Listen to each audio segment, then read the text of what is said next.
Okay, so I'm gonna start off with a joke. You're making this harder than it is. So, knock knock. Who's there? It's your mother, and she wants you. She's at your bedroom door, and she wants you to stop looking at pornography. What do you do? Why? I've never had that happen. I don't know. Oh, okay. This is for the gentleman in the room. What do you do? Well, in this presentation, I'm going to tell you what you can do to help yourself in this situation. So, here we go.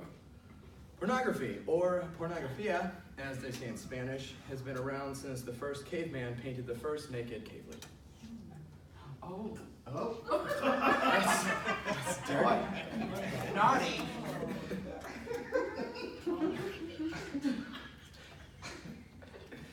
Through my exhaustive research, I have found that porn extends to all peoples and all cultures, and likewise pornography addiction is not discriminatory.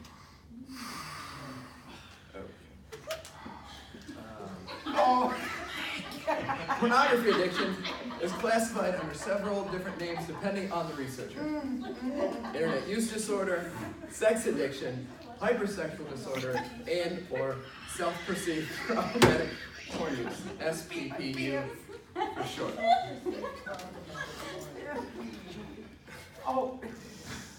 Pornography addiction is a compulsive sexual addiction to using pornographic material despite the user experiencing negative consequences. These negative consequences could be physical, mental, social, or financial. Self-perceived problematic porn use. Oh, my groceries. Self-perceived problematic porn use, SPPPU, refers to an individual who self-identifies as addicted to porn because they feel they are unable to regulate their porn consumption and that use interferes with everyday life. Mark, get your camera.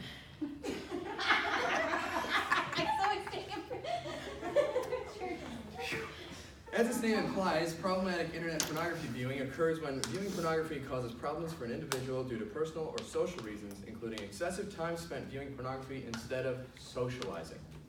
Individuals with this affliction may become depressed, socially isolate, lose their careers, notice a decrease in motivation, or report financial consequences as a result of their excessive internet pornography viewing, impeding their social life. Psychological changes from porn addiction are addictive cravings, impulsiveness, weakened executive function, desensitization, and dysphoria. You know his first movie? What? What's his name? Rocky Balboa. Sylvester Stallone. Sylvester Stallone. You know his first movie Mm-hmm. was the Italian Star. It was a porno. Italian Stallion. The Italian Stallion was a porno. It was a cheap. And he later said, you know, I was an actor. I needed money. I was living on the streets. But from there, I mean, he developed the Italian Stallion into a whole. That's awesome. It's good to know. I didn't know that. I'm telling everybody that now. All right. Psychological changes from porn use. Lower degrees of social integration, increase in conduct problems, higher levels of delinquent behavior, higher incidence of depressive symptoms, and decreased emotional bonding with caregivers. Epidemiology, 0.5% to 1.2% of women in the U.S. are addicted to pornography. Estimated. 4.4% of men in the U.S. are addicted to pornography, estimated. Internet addiction disorder affects somewhere between 1.5 and 8.2% of the population of Europeans and Americans. A 2014 survey showed that 46% of men and 16% of women between the ages of 18 and 39 intentionally viewed pornography on any given week. Religious issues. So, researchers have had a hard time collecting data on pornography used because of guilt and shame, usually because of religious issues.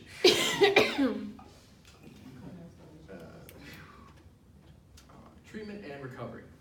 Cognitive behavioral therapy combined with SSRI drugs has been useful in helping people with internet addiction.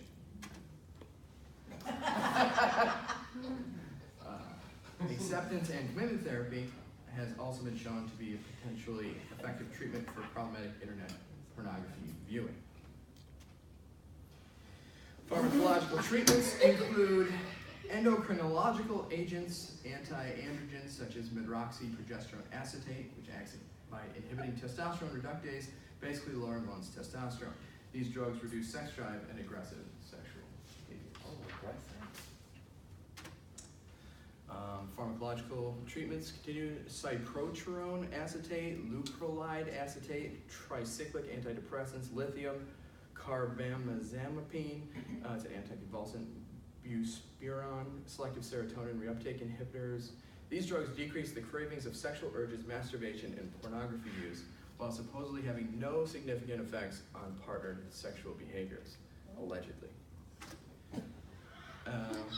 Recovery suggestions: throw away all the porn material, delete all associated apps, websites, and files, download accountability software, avoid browsing the internet by yourself, and something you'd like to share, Leah, with the rest of us?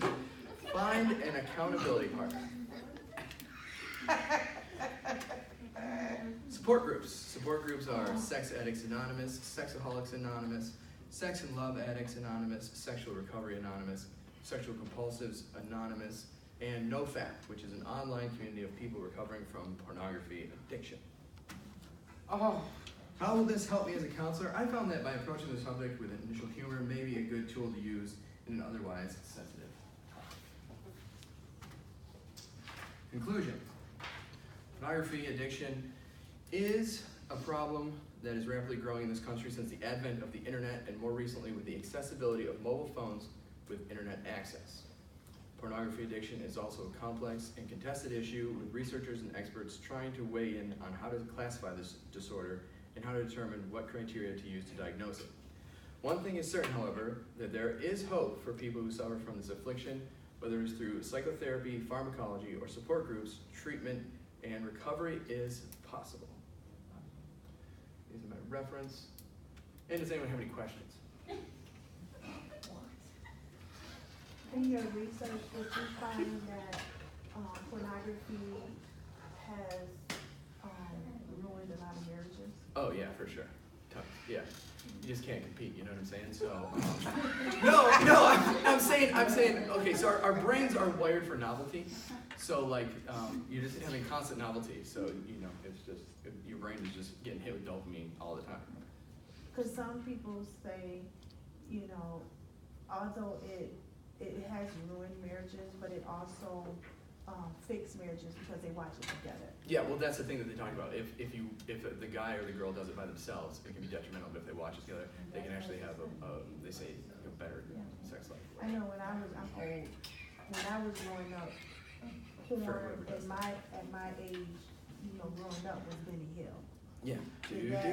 No, I'm just saying that's what people would watch, or they go to a Pornette on Thursday, and with Bruce Lee, and there was a lot of nude scenes in there and sexual. So the kids growing up in my, you know, when I was younger, they would go to the Pornette on Thursday just to see the nasty parts, or they would watch Benny Hill. Yeah, and now it's just so accessible. Right. Back then it was shame though, like you have to do this, but now it's all over. Yeah. But then the sexual revolution happened, and look where we are today as a society. Give presentations like this. Any other questions for Karson Higher education. that we really don't want to ask? Are there? no, just playing. Thank you, Karson. Thank you. Awesome.